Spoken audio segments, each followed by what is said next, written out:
ইসলামী রাষ্ট্রে কর দেবে কাফেররা। কর দিবে কারা? বলবেন হুজুর আমরাও কি কাফের?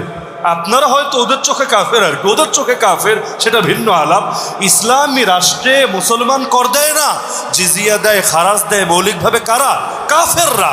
কারণ কর দেওয়া একরকম লজ্জা, কর দেওয়া একরকম এটা নিজের ছোট হওয়ার আলামত। তো এখন করগুলো দেয় তারা। বলবেন তাহলে দেশ উন্নত হয় কিভাবে, দেশ চলে কিভাবে? আরে রিজিকের মালিক তো আল্লাহ।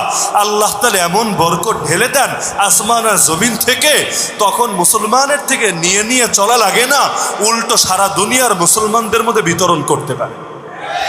আমরা তো ভুলে গিয়েছি আল্লাহ বরকতের মালিক। হ্যাঁ, ইসলামী রাষ্ট্রে একটা ক্ষেত্রে শুধু মুসলমানের থেকে কর নেওয়া যায়, রাষ্ট্র যদি এত বেশি অভাবে পড়ে যায় যে এখন চলতেই পারছে না, আর জরুরি একটা কাজ করা লাগবে, না হলে মহা মুসিবত দেখা দিয়েছে, তাহলে শুধুমাত্র বড় লোকদের